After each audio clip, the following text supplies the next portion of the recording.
it's so seemingly small that it's easily missed.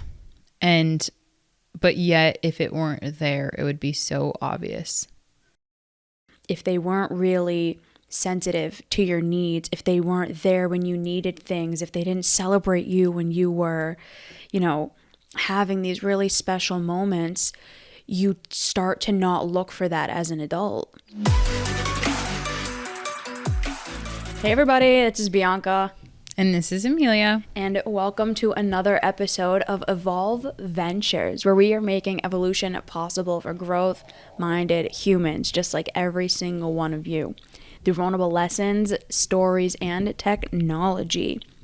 Last episode was a Motivation Monday. Is this a realistic expectation? Where we were diving all into all things positive and turning things into positives. And is it really the best strategy? And can you actually do it? And is it actually realistic? So it was a really, really beautiful episode, I think. Mm-hmm. So if you haven't listened to that, head on over.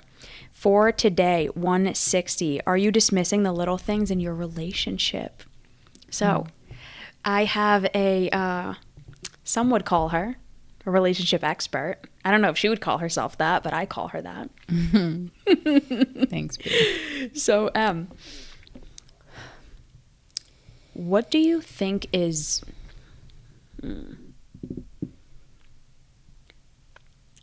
I guess I'll start with this. Let's just start at the highest level question. Why do you think the little things get so dismissed in relationships, and what's the impact that it has? Number one, because the brain doesn't have to work as hard, but yet it's so seemingly small that when you look at it, you realize like, oh, it's like taking a picture and then seeing like, oh yeah, no, it's just a picture. And then you zoom in, you realize that picture wouldn't be whole if it wasn't made of a bunch of little pixels. Right? So like it's so seemingly small that it's easily missed.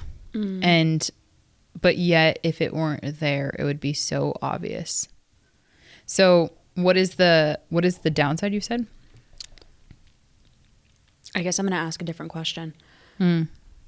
What are the little things that people tend to dismiss? Like in doing the amount of relationship coaching that you've done and just working with people, like this really is your genius zone. What have you noticed with people that they are dismissing, like those little things that we're talking about, and what's the impact that you find that makes?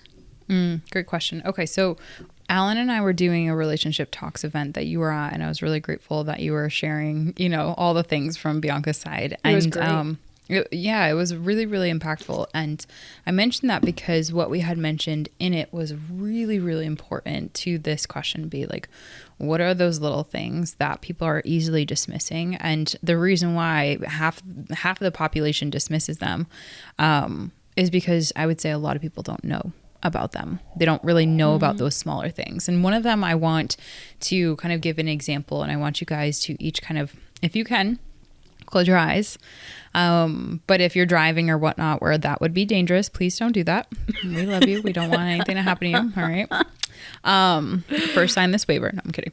Okay. Pull over if you can. I want you to close your eyes, and I want you to envision you going back to a moment in your childhood where you were really excited. You were so excited for something, or if it wasn't the emotion of excitement that you came back to at one moment that was super duper memorable, it was maybe you were really sad, or maybe you had a lot of frustration, or you were angry, or you felt unheard. And I want you to try to recall, how did your caregivers respond to you?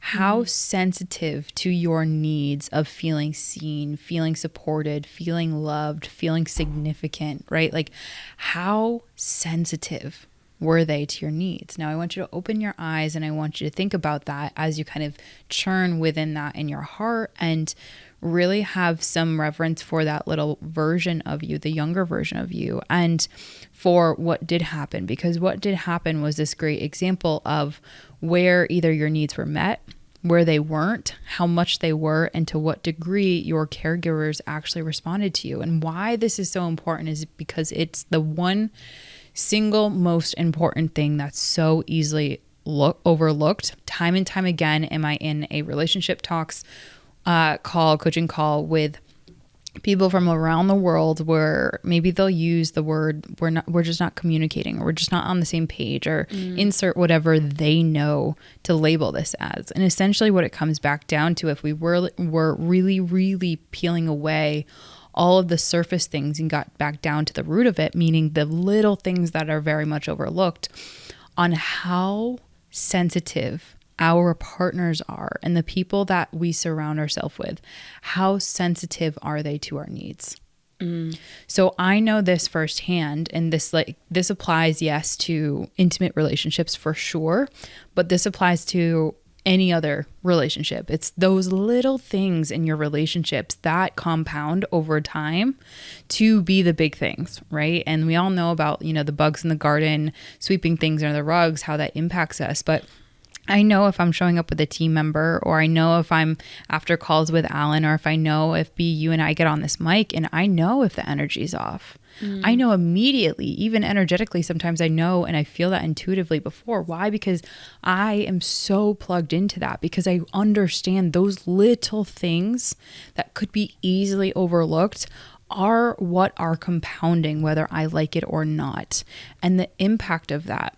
Can I ask you a question on that? So yeah, how does that tie into what you were talking about before about our caregivers? So just so our listeners can understand the tie-in of that, and then how that's impacting those little things that we're talking about today. Thanks for that question. Yeah, I just did a couple quantum logical leaps, so apologies. Stay with me here. I got y'all. Don't worry. I'm plugged in. Appreciate you, B. So your caregiver sensitivity, right? That is an experience I wanted each one of us as listeners to go back to, so that we could understand what that responsive rate was when you had a challenge, or when you were sad, or when you were excited. What was the person on the other side, cue the caregiver, how were they responding? And why I wanted to bring that experience and connect it back to what we're talking about today, the things that we easily dismiss. Why? Because maybe our parents aren't around right now. Maybe we don't have caregivers. Maybe we are now in adult phases where those people that are responding to our needs are actually our colleagues, our coworkers, our intimate partners, our business partners, our support partners, our team members, right? People in the community that we serve with. Essentially, those are the people that we're surrounding ourselves in and with, that ultimately that defines over time how well they're responding and how sensitive they are to your needs, how well your relationships are going to compound. So if you surround yourself, right, say mom and dad, or say your caregiver was not really responsive, right? Say they weren't really responsive to your needs, they weren't really sensitive. And now, fast forward 10, 20 years, you find yourself with a bunch of people that, they're kind of replicating that same cycle. You don't really feel like you belong. You don't really feel like you're heard. You don't really feel like, people are excited when you win. It's likely because you're repeating those cycles, but it's because you're dismissing, now that you're an adult, again, to that point where a lot of us don't have the awareness. So it's easy to dismiss it. The awareness of how important that sensitivity to the people and the relationships that you have around you, to your needs, that is a seemingly small thing that if you do have awareness to, it's easy to dismiss. But of course, we're going to dismiss it if we don't know about it, right? People being sensitive to our needs and responding to that.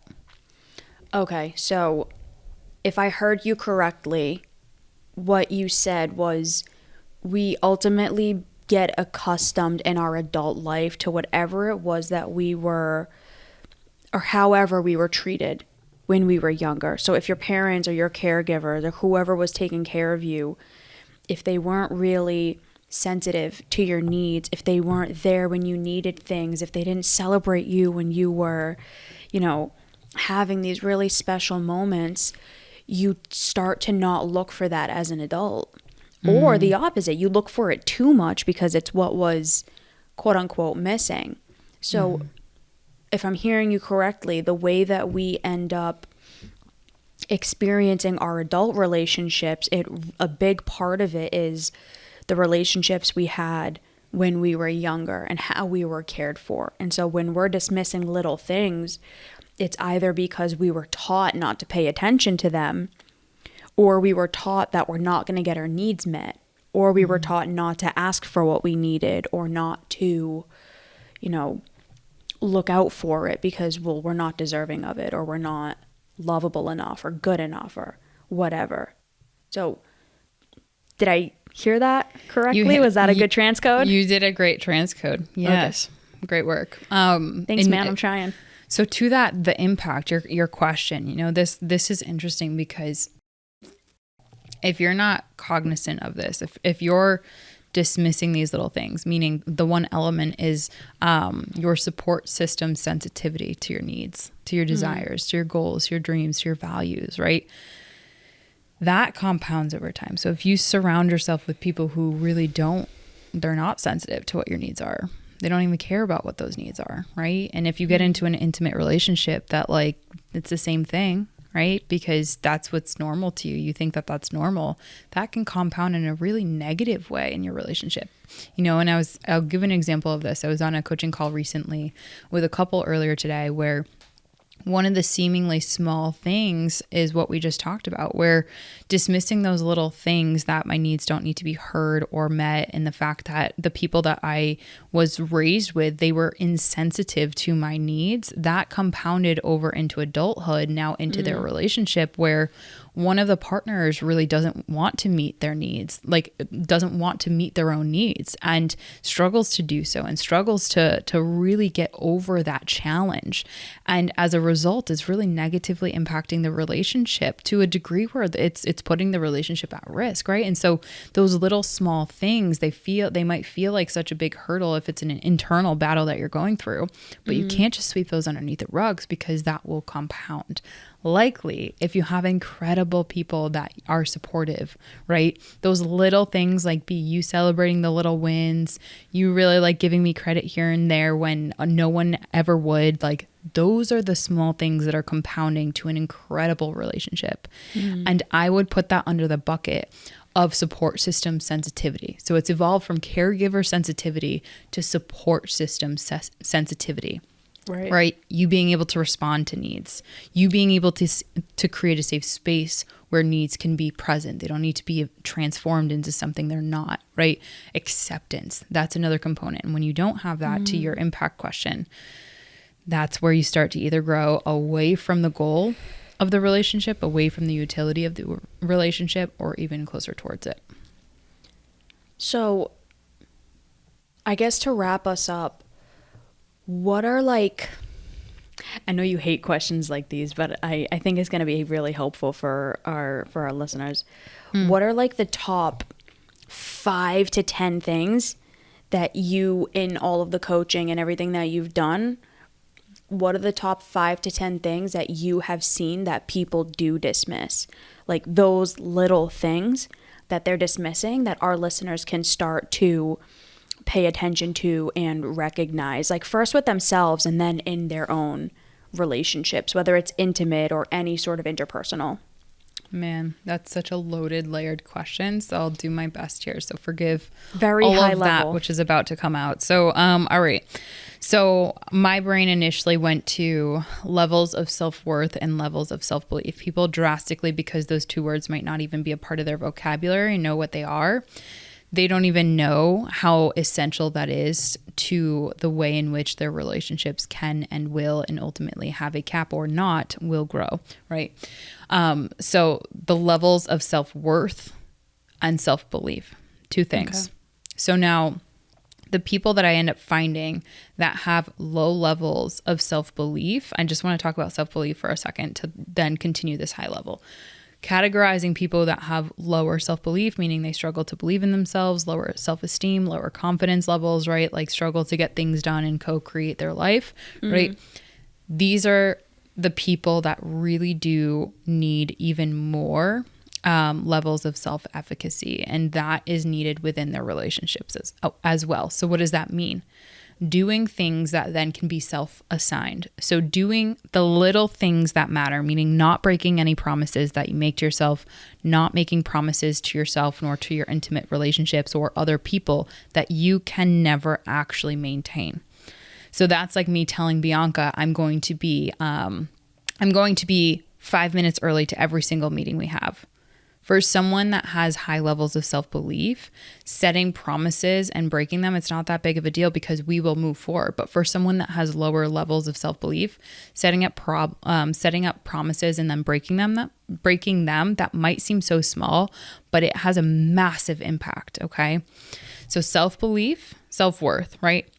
Self-efficacy is another thing that we just talked about. So this is not breaking those promises that you make to yourself. And those small little promises that are broken, they compound over time so much that we drastically underestimate them. And I see this time and time again in coaching. Okay, so what is underneath that? High level trust. You have to be willing to trust yourself that you're going to respond to your own needs. If you do not trust yourself, you cannot extend that trust to other people. Okay. Give me one more. The other one that I would say is, I would say vulnerability. People drastically underestimate the power of vulnerability and their disciplined pursuit to growing their vulnerability. And why I say that specifically, because if you want to build and deepen and strengthen your relationships, being able to be vulnerable and being willing to be imperfect is so deeply essential. And so I think that those are little things that people don't realize can have such a major impact on your relationships in a deeply positive manner. Beautiful. Well said. All right. This, like I said, this is such a layered topic, layered question, but like seriously, if it's so small, it's likely that you're going to dismiss it. And it's in that dismissing that will be the downfall to many of your relationships. So I would say, yeah, I think the last thing too that I would just throw in here is gratitude. Gratitude is so important, and having the humility to continue to be grateful for the relationships that are helping you to grow, that are helping you to become a better version of yourself. And, you know, whatever way that they're having utility in your life, I think that that's absolutely essential. And when that's not there, you know what's happening. Yeah. I mean, I remember you telling me how you and Alan used to play the gratitude game every day, and it got too much where you guys were saying like 50 things to each other like every day, but we still do that. We Yeah. still do that every single night before we go to bed. We do 3 gratitudes for anything that we're grateful for one another, and like that's huge. And it's seemingly so small, like, oh yeah, whatever, I'm grateful that blah blah blah blah blah. Like, it's so small, it's easy to dismiss, but it's also the compound effect of those little things. It makes a massive difference in your relationship, you know? Yeah. So we hope this was helpful. We hope that this served. If you guys want more guidance, feedback, help, information on relationships, please reach out to Amelia. Come to the relationships talks. They're hosted every single month. They're truly incredible. Alan and Amelia really do an incredible job at that. So I got you. All right. Thanks, Episode suggestion? Episode suggestion is 112, how self-worth impacts relationships. Mine is 62, relationships and how they shape you. Alrighty. Thank you so much, everyone, for listening, and we will talk to you soon. Bye everyone.